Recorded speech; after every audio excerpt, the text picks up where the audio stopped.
देखिए, भारतीय जनता पार्टी के लोगों का एक ही काम है कि देश के लोगों को रियल इश्यू से डाइवर्ट कैसे किया जाए। 2,500 रुपये किसी महिला को मिले या नहीं मिले और कब दे रहे हो, ये दिल्ली के लोग सवाल कर रहे हैं रेखा गुप्ता जी की सरकार से।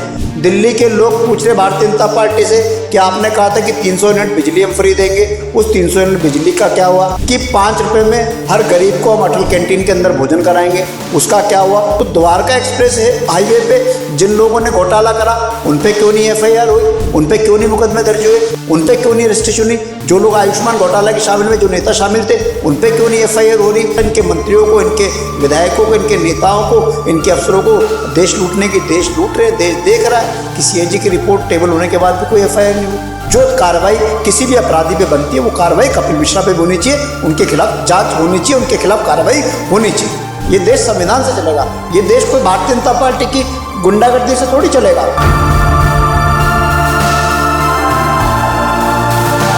उत्तर प्रदेश के बाद अब दिल्ली के अंदर भी मांसाहारी दुकानों के ऊपर नेम प्लेट का जो है मामला गर्माता हुआ दिखाई दे रहा है। इस विषय पर ज़्यादा बातचीत करेंगे। हमारे साथ बातचीत करने के लिए आम आदमी पार्टी के प्रवक्ता हैं ज्ञानेंद्र भारद्वाज जी। सर, किस तरीके से देखते हैं? पहले तो उत्तर प्रदेश में नेम प्लेट को लेकर बात हुई, अब दिल्ली के अंदर जो है दिल्ली के जितने भी विधायक हैं भाजपा के वो लगातार आवाज़ उठा रहे हैं और वो बोल रहे हैं कि जितनी भी मांसाहारी दुकान है उस पर नेम प्लेट लगाई जाए।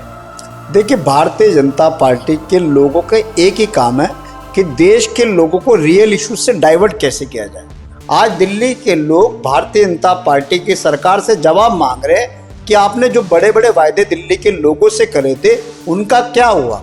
2,500 रुपये किसी महिला को मिले या नहीं मिले और कब दे रहे हो, ये दिल्ली के लोग सवाल कर रहे हैं रेखा गुप्ता जी की सरकार से। दिल्ली के लोग कह रहे कि आपने कहा था कि होली दिवाली पे हम फ्री गैस सिलेंडर देंगे, होली निकल गई, किसी को फ्री गैस सिलेंडर नहीं मिला, अब दिवाली भी ऐसे निकल जाएगी। दिल्ली के लोग पूछ रहे भारतीय जनता पार्टी से कि आपने कहा था कि 300 यूनिट बिजली हम फ्री देंगे, उस 300 यूनिट बिजली का क्या हुआ? आपने कहा था कि 5 रुपये में हर गरीब को हम अटल कैंटीन के अंदर भोजन कराएंगे, उसका क्या हुआ? तो भारतीय जनता पार्टी को पहले दिल्ली के लोगों से जो वायदे करें उनको पूरा करना चाहिए, क्योंकि वायदे पूरे कर नहीं सकते तो इसलिए इन अपने विधायकों की ड्यूटी लगाई कि आप इश्यू से डाइवर्ट हो। लेकिन दिल्ली के लोग इश्यू से डाइवर्ट नहीं होंगे। दिल्ली के लोगों से जो वायदे भारतीय जनता पार्टी ने किए थे उन्हें पूरा करना पड़ेगा, नहीं तो विधानसभा के अंदर और विधानसभा के बाहर हम भारतीय जनता पार्टी को एक्सपोज करते रहेंगे। और ये देश कानून से चलेगा, ये देश संविधान से चलेगा, ये देश कोई भारतीय जनता पार्टी की गुंडागर्दी से थोड़ी चलेगा, इनके तुगलकी फरमान से थोड़ी चलेगा कि इनके विधायक कुछ भी कह देंगे। अरे, जो संविधान में लिखा है, जो कानून में लिखा है कि हर आदमी को ये स्वतंत्रता है, हर आदमी को अधिकार है कि मैं कहाँ से खरीदूंगा, क्या नहीं खरीदूंगा, क्या खाऊंगा, क्या पहनूंगा, ये मेरा विशेष अधिकार है। इसको भारतीय जनता पार्टी का कोई नेता अगर ये कहेगा कि मैं उसके हिसाब से थोड़ी चलूंगा कि वो कहेगा जी फलानी दुकान से आपको सामान खरीदना है, फलाने आदमी से खरीदना है, आपको यही खरीदना है, आपको यही खाना है, आपको यही पहनना है, ये थोड़ी है। ये तो जहाँ डिक्टेटरशिप होती है, जहाँ तानाशाही होती है, जहाँ हिटलरशाही होती है, ये वहाँ चलता है। हमारा देश तो डेमोक्रेटिक देश है, हम तो एक लोकतांत्रिक देश हैं और हमारे देश के अंदर संविधान ने हमें राइट दिया है। ये कोई भारतीय जनता पार्टी की रहमो करम पे नहीं मिला, ये बाबा साहब अम्बेडकर संविधान बना के गए थे, वो कानून बना के गए थे, उस हिसाब से देश चलेगा, ना कि भारतीय जनता पार्टी के तुगलकी फरमानों से देश चलेगा। विधानसभा की अभी बात करें, विधानसभा के पटल पर भी जो है लगातार कैग रिपोर्ट के बारे में बात चलती है। वहीं पे भाजपा के जितने भी जो विधायक हों, चाहे वो प्रदेश अध्यक्ष हो वीरेंद्र सिंह, वो बोलते हैं कि कैग की अगर रिपोर्ट सामने आ गई तो आम आदमी पार्टी वालों को सिर खुजाने तक की वो नहीं मिलेगी। देखिए, CAG की कितनी रिपोर्ट अब तक टेबल कर चुके हैं, ये एक्साइज पे लेके आए, हेल्थ पे लेके आए, ट्रांसपोर्ट पे लेके आए, लेकिन मिला क्या? जिस एक्साइज पॉलिसी को लेके इन्होंने पूरा देश सर पे उठा लिया था कि दिल्ली की एक्साइज पॉलिसी में ये हो गया, इतना नुकसान हो गया, ये लुट हो गई, ये भ्रष्टाचार होगी। CAG की रिपोर्ट जब टेबल हुई हाउस पे तो कहीं किसी भ्रष्टाचार का जिक्र नहीं था। हाँ, एक बात का जिक्र था कि अगर ये पॉलिसी, जो लीकर पॉलिसी दिल्ली सरकार लेके आई थी, अगर ये चलती रहती तो दिल्ली की सरकार को रेवेन्यू मिल रहा था, लेकिन ये पॉलिसी चल नहीं पाई क्योंकि उस समय भारतीय जनता पार्टी के लेफ्टिनेंट गवर्नर ने उस पॉलिसी को रद्द कर दिया बीजेपी नेताओं के दबाव में।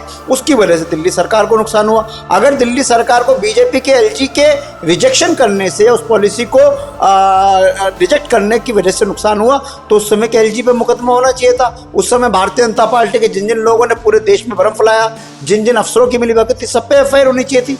उस पॉलिसी से तो दिल्ली के रेवेन्यू का नुकसान हुआ। और मैं दूसरी बात कर रहा हूँ, दो मापदंड नहीं हो सकते। ये कह रहे हैं कि सीएजी रिपोर्ट तब टेबल होगी। भाई सरकार तुम्हारी है, सीबीआई तुम्हारी है, विजिलेंस तुम्हारी है, एंटी करप्शन तुम्हारी है। अगर कुछ हुआ है तो एफआईआर करो। एफआईआर नहीं करेंगे क्योंकि इनके पास कोई आधार नहीं है। और सीएजी जितनी भी रिपोर्ट्स टेबल हुई हैं, सब में पिछले 10 साल की सरकार के कामों को अप्रिशिएट किया गया है। और दूसरी तरफ सीएजी की रिपोर्ट आती है। सीएजी की रिपोर्ट कहती है कि आयुष्मान योजना में बहुत बड़ा घोटाला हुआ, छत्तीसगढ़ में हुआ, राजस्थान में हुआ। कई मरे हुए आदमियों के नाम पे क्लेम लिए गए, एक आदमी के नाम पे 6-6 जगह क्लेम लिए गए पूरे देश में।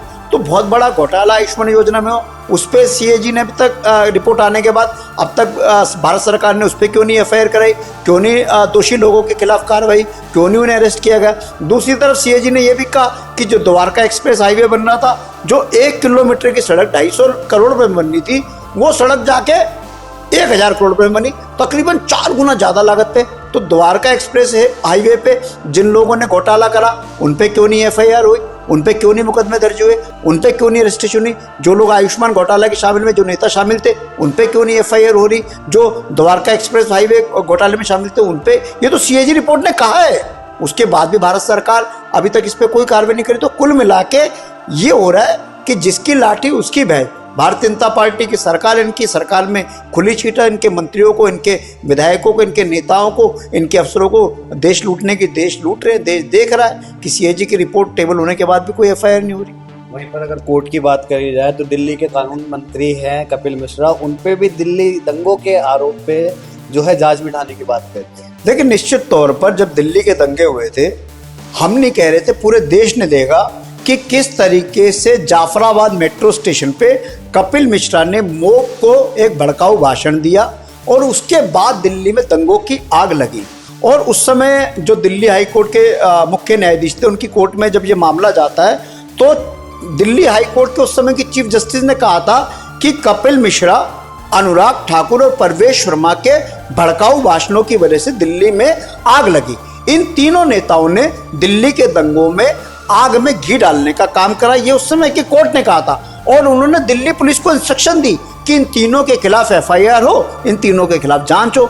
लेकिन सरकार इनकी थी, दिल्ली पुलिस इनकी थी, होम मिनिस्टर इनका था, कोई कार्रवाई नहीं हुई। आज कोर्ट ने अगर इस बात को कहा है कि कपिल मिश्रा के खिलाफ एफआईआर हो, कपिल मिश्रा के खिलाफ जांच हो, तो निश्चित तौर पर ये एक अच्छा कदम है। हम तो पहले से कह रहे थे, दिल्ली के लोग पहले से कह रहे थे।